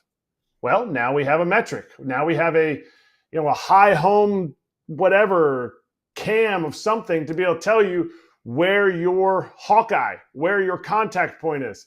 If your contact point is, an inch or two too deep, you're going to hit the ball on the ground. You're going to hit line drives. If your contact point can get out front, you're going to elevate the ball. It's all things contact quality metric. It just means AJ came back, Aaron Judge came back from the IL, and he's a little rusty. But now we have a word and we have metrics for rusty. That's what happens. It's really hard to hit a round. I can't reach my bat right now. Round ball, round bat, especially when you take time off, especially when you're sitting on the bench to consistently have contact quality metrics be where they need to be an MVP candidate. I know one thing. Judge is pretty old school with this stuff. He's like, I'm good, guys. He'll be fine. That just means the next week he'll go 10 for 7. Yeah. He'll be okay. I mean, he's still been great compared to most players. He just, for the last couple weeks, he's been at a superstar level. He's been fine. He'll be fine. Yeah. So now let's say that right now. This isn't like the Kyle Tucker slump that we talked a little bit about yesterday. Like he will be fine too, but he has been going through a prolonged slump. It happens. Judge sets the bar up here. So if you're not seeing a homer every other game, people are like, what's wrong? By the way, I don't know if this is true or not. This is breaking news, not on the Judge, but in the division, Felix Bautista is having had shoulder surgery for a rotator cuff. Where'd you see that? The Orioles announced the right-hander Felix. I mean, I don't know if it's true or not. Armand breaking some news Armand in the chat. He's usually our news guy. 12 months, so that means he's out for all of next year. He's usually our news guy, but you gotta be careful. I know. I'm just saying. I said I don't know if it's true or not. I just said that. I did hear you say that. All I heard you said was breaking news. Then I started Breaking paying news. attention. I don't know if it's true or not. I'm on Orioles Twitter. I don't see it, but Armand's usually pretty quick with it. But that's crazy if that's true, because that guy was a huge piece. Armand, we love you, but from now on, what you got to do is you got to source it. Tell me where it's from so I can see it. Is it Jake Rill? Jake Rill. Is it Jake Rill or Drill? Rill. Jake Rill? D. Rill. Or Jake Rill. Okay, that's legit. That's a source? Yeah, no, that is. I just want to know where it is so I can find it. He's the Orioles beat writer for MLB.com. Yeah. And by the way, while you guys are doom scrolling like screenagers, Judge's numbers, we got to make sure everybody knows. Judge's numbers, he's hitting .333 with a .447 on base percentage and 1134 OPS. So when we say Judge is slumping or his contact quality metrics are not quite up to par of where he used to be, it's okay. He'll be fine. We just said that. Didn't we just say he'll be fine? Yes. He's gonna go, like I said, he's gonna go 20 for 10 the next week, so he'll be fine. Agreed. I mean, it just means he's due to get high. Judge is going to be fine. I think the more he gets, guys don't go on rehabs anymore. So if you miss 10 to 2 weeks, he's rehabbing against the big leaguers. They don't. No, guys don't really go on rehab because they don't want to waste the swings and the pitches on the rehab. Especially if it's Judge and his rehab is still like an 880 OPS. So you take that all day in the big leagues. All right, coming up next, Jim Bowden will join us. We can hit the Bautista news and some other things around the league, but I also want to make sure that we spend some time on the MLB realignment plan article that came out in The Athletic last night from Stephen Nesbitt, his colleague over at The Athletic, because it's a different look at how you can realign but still keep things very similar. That's coming up next.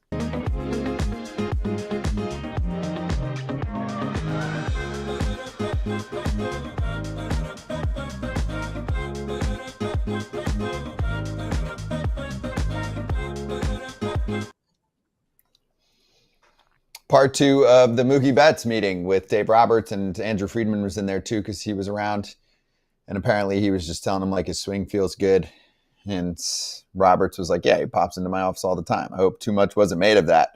It was, because it's the most talked about team in baseball on the planet. We talked about it. Do we believe them? I appreciate them doing this. What, being transparent? Yeah, Ish. I appreciate it because people had already seen it, so it wasn't like it was a hidden thing. I appreciate them doing it. Look, I played for the Red Sox once, and we had lost a game to the Yankees, and I waited till all the media was gone, and I went into John Farrell's office and Ben Cherington. I don't think Cherington was in there, but John Farrell was in there and some other coaches, and we just talked about what we were thinking and what I was seeing. And Astros scored, by the way. Hey. And we were just talking about it, and the next day the media comes up to me. There was one media person around in the clubhouse, and the media comes up to me the next day and goes, so what was your meeting about with Farrell? He said he called you into a meeting. And I was like, what? And then he walked by me and I go, what'd you say? He goes, sorry, I had to tell him. And I was like, no, you didn't have to tell him. And it wasn't anything other than just talking about the team and giving, they wanted to know my opinion on stuff. But there was no media there. So I appreciate the Dodgers being up front and kind of open about this. Yeah. And by the way, if you have closed-door meetings with players, you don't have to tell the media. I had to. You don't have to. Okay? You don't have to tell the media. Was he held at gunpoint? I don't know. Well, he was at the time. What? But I was like, why did you have to tell him? That was a personal mute situation. I'm not going to say it, but. Good censor of yourself. Yeah. That was that kid at the national championship game where he said something. He goes, I'm good. So what'd you say? He said, I'm good. That was a good one, AJ. Yeah, but no, I'm serious though. Like, I appreciate this. As Mookie said it, Dave Roberts said it, and Jeez, Friedman said it. Yep. Like, they're on the same page though, at least. But if they did it in front of everybody, fine. This wasn't a closed door thing. This wasn't where nobody was around. So they answered the questions, and now we move on. Like, you got to trust them. You got to take them. Got to take them at their word. Okay. Coming up next, yes, Kratz. I think we got 20 seconds. What do you got? The word right field was definitely mentioned in that meeting. Come on, stop. 2 balls that weren't caught. The word was mentioned. It was said. I don't know in what context. Come on. You guys believe that? No, I think they mentioned it. That would have been my question. Did the word right field come up in the conversation? Was it?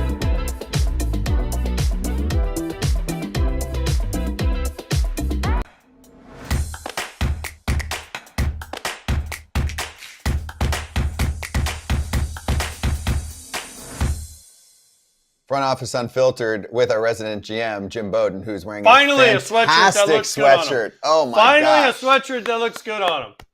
What is that, FT? FT, FT, baby. That's fantastic. You look great, JB. Wow, you just made my day. I am pumped. And I'm also pumped because I nerd out about these topics. And I remember your article that went super viral for articles a couple years ago about realignment. And then, of course, the commissioner basically just reminded everyone that it's still going to be a thing, and it blew up again.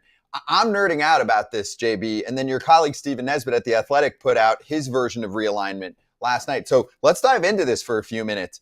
What do you think of what Nesbitt put out there to try and preserve most of what the American League and National League looks like right now? And as you're talking through it, we'll show full screen graphics so people can comprehend it. Yeah, I think what he did is exactly what most of the clubs would like to see with geographic realignment, which is not radical realignment, right? It's kind of, let's try to preserve the American League and the National League and do it in such a way that it will ruffle less feathers with the owners. That's kind of what it was. And you look at it, it makes sense. What I wrote 2 years ago in The Athletic, and I stand by it, is a more radical approach. And here's my feeling on this. If you're going to realign, then blow it up and start over, right? Because if you really want to do geographic realignment, then put the teams as close together as you possibly can, right? So in my view, that's 8 divisions, 4 teams each, that's 32. And it's okay to take Dodgers, Angels, Padres, Diamondbacks, and put them all in one spot, right? It's okay if you want to take San Francisco, Seattle, Salt Lake City, Colorado, put them in one spot. I just feel like, and look, I know people don't want to see the Yankees, Mets, Phillies, Red Sox in one division, but if you're going to do it geographically and you really want to legitimately cut down on travel for the wear and tear of the players and the traveling parties, then why not just do it like the NBA does? You have an Eastern Conference, you have a Western Conference, and then you break them up, and the schedule would be a lot easier. I think the TV ratings would be a lot better. And I think if you're going to do it, that's how you should do it. But I understand, what Nesbitt tried to do here, and I think he's representing most of the teams and most of the people in the commissioner's office on kind of how they envision it without completely blowing it up. But I say if you're going to do it, blow it up. Well, and I'm with you, okay, on the radical part of the realignment plan. Here's where I want to get your perspective and push back. Would owners actually like this more traditional plan that doesn't ruffle feathers of where they're at right now? Or would they like the plan that's more radical that, like you mentioned, saves significant money on travel? And it's not just an opinion, it's a fact. It will lead to better ratings, not only because of some of the matchups, but because of the time zones, which Commissioner Rob Manfred actually mentioned in that conversation the other day. They are paying attention to how often someone on the East Coast has to watch a game that starts at 10 p.m. East Coast time, and they would like to limit that. So again, I'm going back to the radical plan and saying, do owners even want the traditional thing, or do they want the most money possible? Well, I mean, look, I had also put a proposal into The Athletic because I wanted to, as soon as Commissioner Manfred made that comment on Sunday Night Baseball on ESPN, I said, let me go back to my article that I wrote in 23 and let me update it now that we know the Athletics are going to Las Vegas, that it looks like Salt Lake City and Nashville probably are going to be the 2 expansion teams. And let me take another take at it. And they chose not to have me do that. They had Nesbitt do it instead. And so when I look at it, I think he's representing the more conservative way that you could do it. I don't know what each owner thinks, but I'm with you on this, and that's why I wrote it 2 years ago. I think if you're going to do it, let's do it the right way, and that would be put the teams as close together as you can in the same time zone. If you do it Eastern Conference, Western Conference, it's not just the divisions, it's the fact that you have the entire West Coast in both leagues now in one conference, and it makes all the sense in the world to me. And so nothing has changed, in my view, in 2 years outside of the fact that we have a better idea of who's going to get expansion and a better idea, of course, where the Athletics are going. All right, I'm with you on this one, Jim. I'm with you as far as, like, if you're going to do it, just make it crazy, because that way, if you have 20 owners bitching, that's better than just having 2, as far as I'm concerned. Because then all the other 20 of them can look at each other and say, well, you can't complain and you can't complain because I had to switch this and all that. So I agree with you. If you're going to do it, make it crazy. Yeah. And here's my thing, a question that I had, and when we talked about this kind of yesterday was, so if you go Eastern West, you get rid of AL and NL. Fine. Fine. If that's what you want to do, I'm fine with it. So would the Eastern Conference teams only play one series a year against the Western Conference teams, or Western League or Eastern League or whatever? There it is in Eastern League, so you can't call it the Eastern League. So, like what East and West Conference, East and West, whatever the hell you want to call it. But would the East teams only play once against the West? And would they only travel West every other year to play each team? How would they break that down? So it would be more East heavy against, see where I'm getting at? Like, would it be more East heavy? And I liked your divisions better because I want Red Sox, Yankees, Mets. Who was it? Blue Jays, I think, were the 4 you had in the East. Phillies. Oh, Phillies, yeah. Give me the 4 heavyweights. Give me the 4 Right. heavyweights in the same. Like, in this one, he's got Mets, Phillies, Pirates, Nationals. Like, the Pirates are like, no, thank you. We can't compete with those teams. That just doesn't sound fun either. I'm not into that rivalry. I mean, Orioles, Red Sox, Yankees, Blue Jays, I can get on board with that. That's basically the AL East now. The AL North is the same pretty much, but I don't know. Like, let's make. You know what? Why don't we do this instead, Jim? High, big market, small market conference, and let the big market play against each other, the small market play against each other in the World Series, and the big market wins.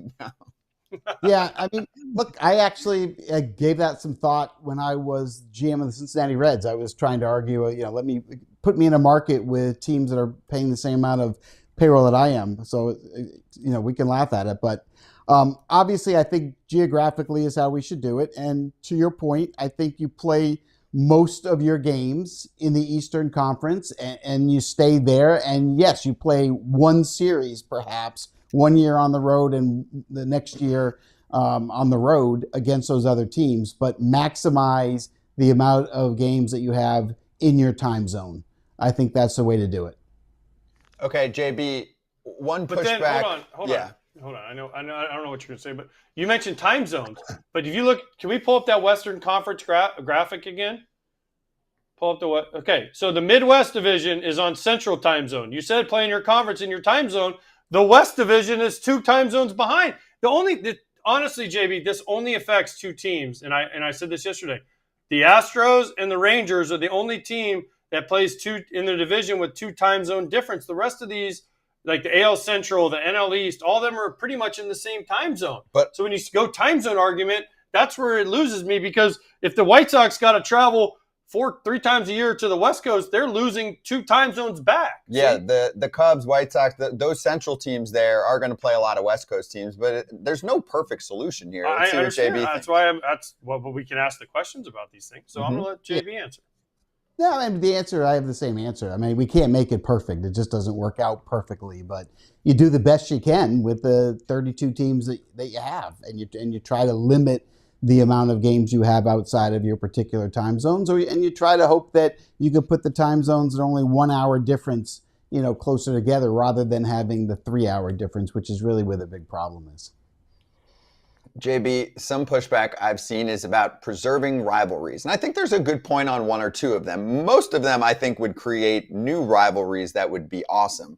Okay, and we've seen that already anyway. Like, the Astros weren't in the AL West for a billion years, and now we love Astros Rangers and what that brings to the table in the AL West. That's my pushback. But I will bring up an example that's hot on the West Coast, and your colleague Grant Brisbee actually wrote about this in The Athletic as well. I read last night. He's like, we got to keep Giants Dodgers together. again, is that just going to be a victim of the system where it's Northern California and you need to bunch some of those teams together up there and separate them from the Dodgers? Yeah, look, I'm sorry, but yeah, we have to break it up. You know what? I'd rather see Dodger Padres right now anyway. I think it's a better rivalry. And I know growing up and for years, it's always been Dodgers Giants. I get it. But we're in 2025. I actually I can't wait till this weekend, right? Dodgers are going to play the Padres at Petco. I think that's a better rivalry than if the Dodgers were playing the Giants. So, again, we can't make it perfect. But I think geographically, I want to see Angels, Dodgers, Padres, Diamondbacks. It just works better with them there, where San Francisco works better taking care of Salt Lake City, Colorado, Seattle, etc. I think when you break it down. Ultimately, this is going to be the commissioner's decision, but the commissioner's the boss of, or he works for the owners. Are there owners that have more or less sway, kind of like the NFL, in these types of decisions? Because I know they always put out the front, we voted 30-0, so we all agree, which we know that's not the case.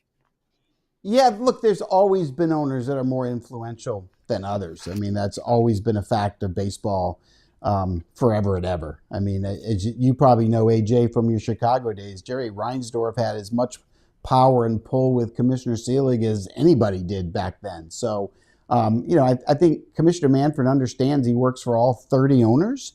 There are some, obviously, that are more powerful than others and that have more clout. But at the end of the day, he's got to make sure he satisfies 3/4, right? Because that's what it takes to make most of these changes or most of these votings. And once they get the 3/4, then, as you know, everything is unanimous. I've got a good one for you, JB. Genuinely curious about this, and I've seen many comments about this. Does a team, ownership-wise, want to be in a crappy division, or do they want to be in a division where they think TV ratings and fans visiting from out of town will pop? I'll give you an example. Baltimore, in your situation, moves out of playing against the Yankees, the Red Sox, the Blue Jays, right? And they're playing against teams like DC. Okay, I get that. And I think that can be, a rivalry that sparks up with the Nats, Charlotte, Pittsburgh. So I'll give you one more. In Steven Nesbitt's scenario, he's got the Braves moving to the National League South with the Marlins, whatever expansion team comes out of the Southeast with say, Nashville or Raleigh-Durham, and then the Rays. And Braves fans were battling online. Some of them are like, this is the best thing ever. We're going to have crappier teams. Yes, the Braves are like, yes. But others were like, does ownership want this publicly traded company? They want to get rid of games against the Mets and the Phillies. What do you think? So I'm going to go back in history. And if you remember, we used to have the East and West, right? And then we added the Central. And if you remember back in the day, John Hart was the GM of the Cleveland, then called the Indians. And he did a phenomenal job with those Indians teams, getting them to the postseason, signing long-term deals, building, incredible lineups that had Albert Bell and Kenny Lofton and Vizquel and Baerga, and just great offensive teams during that time span. The best decision John Hart ever made, and he told me this at the time, the best decision he made in his career as an executive was the decision to push for the Indians to be in the Central and not the East. They wanted to be in the East. There was a big debate of who was going to go to the East, Toronto or Cleveland. Cleveland fought hard to go to the Central because they knew they had a better chance of winning. They knew if they were in the division with the Yankees and the Red Sox and the big markets, it was going to be tough. It was a huge decision for the organization. How many times have we seen them in the postseason since in which they wouldn't have gotten there had they been in the same division in the East? And I think baseball people would prefer to be in a division where they have the best chance of winning. Sorry. Now, as an owner, I care about the bottom line, so you have to measure if I'm on the East and I'm getting the draw of the Yankee fans and the Red Sox fans, what's the bottom line? But at the end of the day, if you're running a franchise, fans want to win, period. They don't care who you're winning against. They want to win. They want to be in the postseason. They want a chance for the World Series. So I think if I'm sitting there as an owner or a GM and you ask me where I want to go, let me be in the same division as the Pittsburgh Pirates, the Rockies, and the Athletics. Thank you very much. We'll call that the JB division. How about that? The JB division. Like JV. Yeah. By the way, I wanted to jump I didn't say that. I said JB with a B. Not V. Scott said JV. I wanted to jump into your earlier conversation before I came on because you guys were talking about Mookie Betts. 99%, I can guarantee you, that meeting took place was about Mookie Betts moving back to right field. I can promise you that Andrew Friedman didn't go down there to check on Mookie Betts' swing. I can promise you that. That front office has been watching the defense of Tio in right field, and they're watching Conforto hit nothing in left field, and Andrew's sitting there with only a 2-game lead with a team that he's put together going, I can't watch this defense anymore. But you certainly can't just move Mookie to right without putting him in there. So they can say whatever they want to say, and believe me, I was a GM for 16 and a half years. I did the same thing. I'm going to come out and publicly and protect everybody, right? Because I don't want to put the player on the spot and make it that he didn't want to play right. I get all that. But come on, we all know what that meeting was. You can spin it any way you want it. I know. I was trying to be positive, okay, JB? I was trying just to give him the benefit of the doubt, okay? So we all know. We just didn't want to say. Kratz, his credit said it. We just didn't want to. Now, I want to go to something. You said you were a GM for a long time. Did you ever manipulate service time?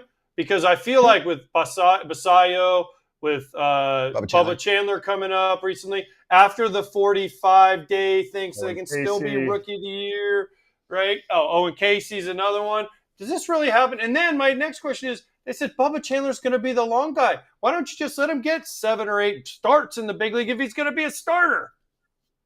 Yeah, so I can tell you in my career, and anyone that was with me knows this, is that I would never manipulate service time. I love players. I always felt that if a young player is ready to come to the big leagues, he goes to the big leagues. When I drafted Ryan Zimmerman with Washington, I drafted him in June. He was in the big leagues in September, and I even had my Hall of Fame manager, Frank Robinson, ask me not to bring him up because he said he couldn't be ready and we shouldn't start the service time. And I said, well, we're going to start it because this kid can hit and he can play defense right now in the big league. So I'm one the other way around. Same thing with incentives. If I put incentives in a player contract, I want the player to get all of them because if that happens, then we all win. So that was me. But I will tell you, many small market GMs, many owners will absolutely 100% use the system to their advantage. You can call it manipulating or you can call it running a business. Which a lot of them do, which is, we're going to make sure you're not a Super 2. We're going to make sure we get the extra year of free agency. We are going to do everything we can to protect ourselves with service time. And, there is a lot of times, and we saw Theo Epstein do it with the Cubs with Chris Bryant, if you remember, kept him out. Now that went to arbitration and the arbitrator ruled in favor of the team. It's really hard to prove. But, what did Theo want? He wanted that extra year of protection of free agency, and he did it. And a lot of teams do that. That's why all of a sudden in June, why are all these prospects being promoted at the same time? It's because we don't want you to be a Super 2. Some guys don't get promoted till April 25th, so we make sure we get that extra year of control. Happens all the time. I wasn't a believer in it because I kind of believe that the CBA was negotiated in good faith, and I think every GM owes it to the players and the fan base to have the best 26 players on the roster that you can, and you shouldn't hold that against a player if he's good enough and ready to play in the big leagues. And I've always respected the other presidents and GMs that handle it the same way because many do. JB, Victor Robles threw his bat at the pitcher, got a 10-game suspension. In the heat of the moment, everybody does things that you shouldn't do. That's behind us. How do you deal with the fact that his roster spot is going to take up a team's roster spot and you're in the playoff hunt? You are a team that needs every single guy healthy on the roster. Yeah, look, I haven't seen anybody do that since Bert Campaneris did it, right? Back in the day. I mean, this is just ugly, unacceptable. And, I'm surprised it was just 10 games, to be honest. I don't think the team should be penalized for what Victor Robles did on rehab. I kind of have an issue with that, but it is what it is. And you got to sit there as an executive and you got to abide by what the rules are. But what Robles did, you just can't do that. I'm sorry. not with the bat. Yeah, but he's also part of a team, so this is the way for them to show, make him feel sorry. Because if he's just suspended for 10 days on rehab, he just starts his rehab over in 10 days and moves on. So I get why they did what they did. I think it maybe should have been longer, but you don't lose the spot if you get popped for PED. So why for this? That's a CBA thing. I can't answer that. Right, JB? Why is there a difference in punishments? Because it's collectively bargained in the PEDs. That's the difference. Yeah. Okay. Jim, before you go, I got to know, would you have Bubba Chandler as a bulk guy, or would you have him as a starter if he's going to be a starter for the future? Yeah, I want him to start. Yeah. 100%. Why are they doing that? I just don't get that. What's the point? One of the top prospects in baseball. Good. Yeah, this kid's going to be a star. That fastball is nasty. The sliders well improved. He should have been in the big leagues months ago for me. But I'm a big believer with those starters. Let's start them and let's pitch them deep into games and let's take care of them. Build them up to 200 innings as soon as you can and go forward. I can't wait to watch him. It's going to be special. He's really talented. Yeah, I'm excited. Yeah, Pirates fans need something to cheer for. You've got some special starters. Besides Paul Skeens. Right. But at least you've got some young starters that you can get excited about. Can they fix the offense? And you're going to get Jared Jones back next year too, right? So Jones, Chandler, Skeens, that's a pretty good trio. Now go get some offense. Bob Nutting, go spend some money. Let Ben Cherington spend some money. Get some back. It's not that hard. It's not that hard. One time. Nope. And they cleared the Key Brian Hayes money. Maybe they'll trade Reynolds in the offseason, but one time. But if they trade those guys, then they got to start over. Yeah. Well, Hayes wasn't hitting for them. I know, but if you trade Brian Reynolds, then you got to start over. That's why, people are like, oh, they'll trade him in the offseason. They're not going to use that money. If they get rid of Reynolds' contract, they're not going to take whatever's left, $70 million, and throw it into another player. We know that. So I'd rather have them keep them. At least they know they got a good big league player. One part here, JB, before you reply, because I have read, they did some good articles on how Bob Nutting operates, and it's all about how much did the team make this year, and doing it to a T. Okay, this is how much we'll spend, which is usually nothing. They have not made as much money as they thought this year. So I do agree with AJ on that. Even if they trade Reynolds, are they really going to sign a major free agent? No, but they don't need to sign a major free agent, but they need to do a better job of at least getting average major league players at every position. You don't have to go out there and get the $30 million a year players you can't afford, but you could certainly add more $10 million, $12 million players and try to get some offense. You got to at least make an attempt, and they just don't. And they need to. It's embarrassing. And when you have pitching like this, at some point, winning matters. You're only drawing when Skeens pitches. So now you're going to have a good young rotation. Again, you don't have to go spend $100 million, but for Pete's sake, you got to be a little bit more competitive. And there's a time when you're an owner that it's okay to lose money. Like every team that I was with at certain years would lose money, make it up another year. But during these Skeens years, you're not going to have Skeens more than 2 more years before you have to trade him. You're not, because you're not going to give him the $400 million it's going to take to sign him. So that being the case, you have a little bit of a window here. Lose a little bit extra money the next couple of years, and then go back to your old ways if that's what you think you have to do. In the meantime, let's hope the next CBA has a floor, a major league floor for salaries. Please. Talking about oh my cap. gosh. Everybody should be talking about the floor, not the cap. We already have a soft cap. I always say it's called the luxury tax. Hard floor.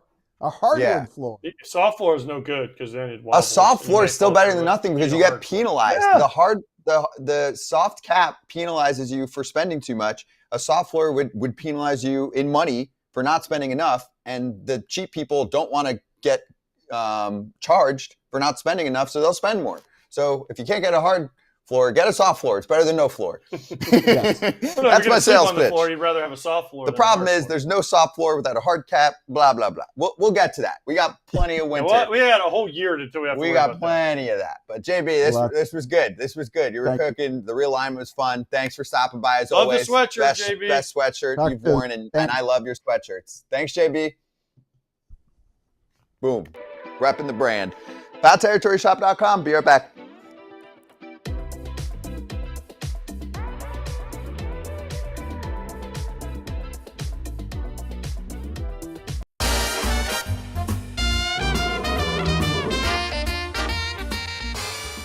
BetMGM free game of the day. Catch the Cincinnati Reds, who are not getting talked about.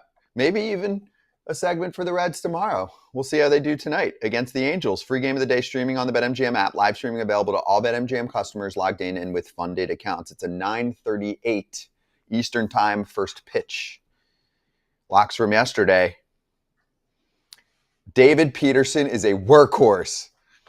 7. He went 7, didn't he? How many did Braun hook? 6. He got 6, right? 6 innings. Yeah. No, Yeah. Peterson, did he go 7 or 8?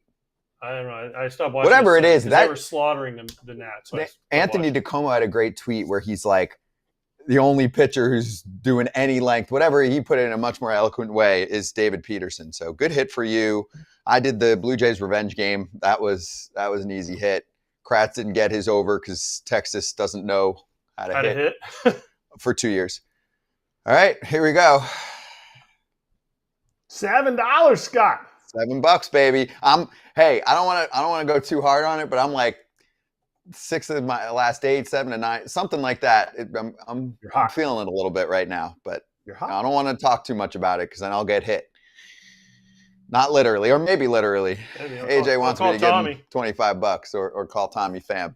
Kratz, what do you got tonight? I got the run line with the Braves. Waldrop's going, so I'm taking a run line at +1. Sorry. +110. Putting 100 down. Braves. Waldrop. No, you're awesome. 110. Awesome. No, it's +110, so he puts 100 to win 110. No, +110. Yeah. Put down 100 to win 110. It's -110 or +110? It's got to be the Braves have to be favored. It's the run line. The run line, not the money line. Run line. Oh, run line. Yeah. Okay. Run line. Okay. So hundo to win 110. AJ, you go. We got. You know what? Save it. We got 40 seconds. We'll get AJ, my pick, Pap's pick. We'll get it all. We'll get it all coming around. Coming up next. First off, I want to say that's one of my favorite segments. You're just going all out. Former players, no ball. Jim Bowden doesn't hold back. I don't know. That's the kind of stuff that I was hoping that I could get more of when I worked at MLB, and I was like, I need a show that just lays it all out for real. So good info. Really good. To hear you guys go back and forth. It's good stuff.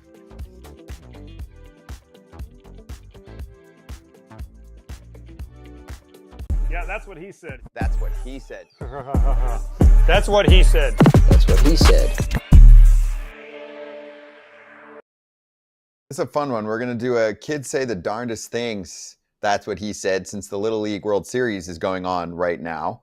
And we are going to start with a young girl on Australia's Little League World Series baseball team, as she was interviewed a couple days ago on the Kids Cast. And she said this. So I went to LA back in 2023 to watch the Angels game in which Shohei Ohtani was still an Angel, and then he hit a home run into an area where the fans couldn't go, and then this guy got the ball and gave it to my brother. So the next day we went to the VIP box at the front, and I asked for his signature, but all he gave me was a side eye and like not a nice glance. So after that, like I've never liked him ever since. He's not really humble, so yeah, not my style. No, no. Epic. I mean, who knows? Okay. What? Yes, I get it. But here's what you have to understand. Everyone that says this guy signs for every person, they don't. Okay? Nobody does. Nobody does. Nobody can. Guys do the best you can with what you're given. And if you have time, you'll try and sign. But you don't know when she asked him. He could have been warming up to pitch. Right. And be like, hey, sign my ball. And he's like, really? Right now? But kids don't understand this. I'm saying I know, epic. I'm trying to explain. Epic because it's funny what she said. I agree. So this takes me back to a couple years ago. I was playing in a golf tournament, right? And there was all these seekers. We call them seekers, autograph seekers. And I hit a ball over the green, and I had to chip up to get back. And I'm literally mid backswing, and the guy goes, "Hey AJ, will you sign my card?" And I stop, and I'm like, "Right now? You're asking me right now?" He goes, "What are you doing?" And I go, "I'm about to hit my shot." And he goes, "Oh, I didn't think anyone would miss by that much." And I was like, are you kidding me? Then I proceeded to skull it, fired my club because I was pissed, made double bogey. And then he walked by me. He goes, so I guess you're not going to sign my card? And I was like. And this wasn't a kid. No, this is a guy. The But seekers it's all are about different. timing. You got to understand it's all about timing. Of course. So you don't know the timing. So should he have signed for a kid? Yes. But maybe he was in the middle of throwing his bullpen to warm up. You just don't know. That's why. And kids don't understand that you just can't stop and just sign everybody's ball. No, that's Do why. the best you can. Zero blame on Shohei. I just thought it was epic that on national television on this kid's cast, she's just like, yeah, hey, Shohei, he didn't sign for me. He's side-eyed. Yeah. MLB wanted to bleep her out like she was cursing. Don't say anything about Shohei. He doesn't talk to anybody. He is never available. We don't know what he's thinking. He's the best player in the world, but we don't know much about him. No way he didn't sign for somebody. This happens. My brother-in-law saw Cal Ripken Jr. when he was playing, and he was the only one going out to his car. And my brother-in-law said he was the only one who's still a kid. He's like, hey, Mr. Ripken, can you sign? And Cal said, if I sign for you, I got to sign for everybody. He turned around and there was nobody there. He's like, well, I guess not. And then Cal Ripken wasn't his favorite player. But it's like, you don't know. Like, maybe there's like 50 people on the other side of the parking lot that he comes over to this side and all of a sudden, they're like spiders. They just come running around and, you got to sign. Maybe he had to go somewhere. Maybe he was late. Like, players live lives. There's one more. Juan Soto caught strays from the Little League World Series, too. This was Should you want to get of any players in specific? I want to get Juan Soto. Okay, all right. Juan Soto's a popular one. Misha, what about you? Juan Soto on your list as well? He's kind of overrated. Kind of overrated? He's all right. He's all right. Cal Raleigh. Recency bias. Usually, it's overrated. Recency bias. His defensive numbers aren't great. He shouldn't be getting Gold Glove consideration. Recency bias. Recency bias. I love these Australian kids, man. They shoot for the moon. Otani and Soto, like the Canada kid's more humble. He's like, Big Dumper will sign for me. I think the Australian kids are hilarious. No, we need more of that. They're at the Pirates game today, too. The Australian kids? Is there an Aussie on Australia, Pittsburgh that we don't know about? Let's get them to comment on the Tommy Pham situation. All right, we got to hit slap pants. We'll be right back.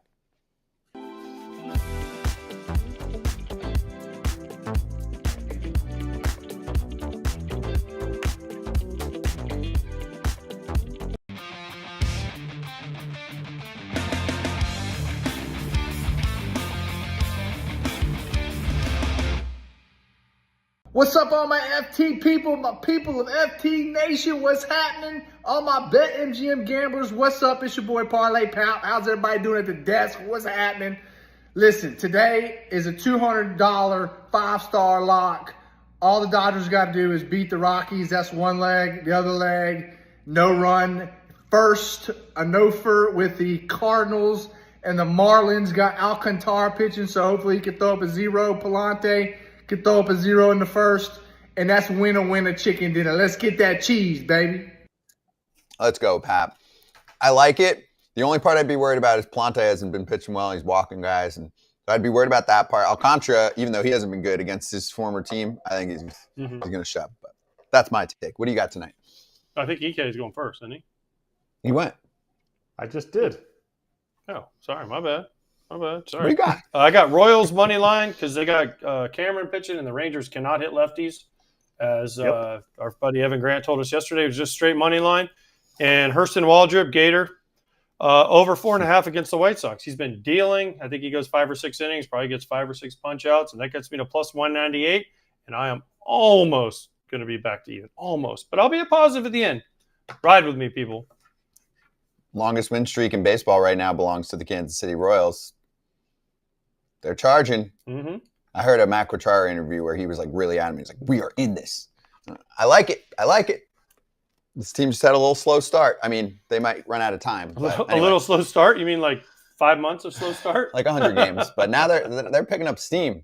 For me, Mets torched the Nats yesterday. I'll just go for it again. Run line for me. We can show the board. I've got Kodai Senga pitching well tonight for the Mets. But really, it's about the offense. I think they'll just be able to tee off against the Nats team that is so in 2028 already. So there's your picks for tonight. Good luck this evening to everyone.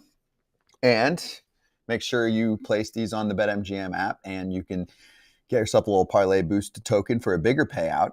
If that baseball parlay hits, look for that parlay boost token on BetMGM.com or inside that app. Gambling problem or concern, call 1-800-GAMBLER. Slap hands for a couple minutes. Coming up next.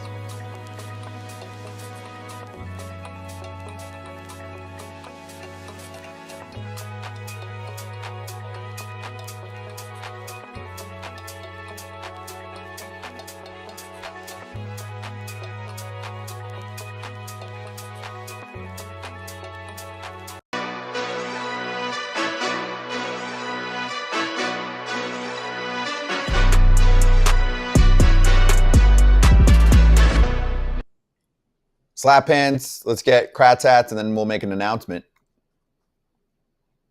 Nice. Because I always like I don't know, just the colors. The color's sick. It's the best spring training hat that there is out there. These guys in the Mariners. It matched your shirt nicely today, too. Good look. Even though one's a Phillies and one's a Diamondbacks. Right, but the color scheme is working for you colors today. Work. You nailed it. Hey, next week, we are going to be in Alabama doing our shows. Kratz will be in the bunker, but AJ and I will be in Alabama but you're going to be involved. You're here. We're relying on you when we need you for the questions. We're going to be in Bama for the pro. We did this at the beginning of the year. It was January, I believe. Mm-hmm. And so we'll do this again. There are a ton of big names that are going to be out there. John Smoltz, Chipper Jones, the baseball list alone for our purposes. And there's a lot of good hockey players and football players. And Patrick NBA. Peterson. Yep. NBA guys. Tony Romo, Matt Ryan, Vince Carter. Yeah. But for our purposes, for our audience on the baseball portion, we're going to have a good list of names. We'll talk to Kevin Millar. We got a lot of guys. Millar I mentioned because you two, that segment alone with the trash talk will be fantastic. I mean, when Millar's in 67th out of 80th place, I just can't wait to get on him. I'm just going to wear him out. Millar, you play golf every day, dude, and you're 67th out of 80th place. It's going to be a good competition. We'll give you more info the next couple days, but we'll be there. We're doing our same FT show, but we'll just have access to VIP guests. We'll see you tomorrow.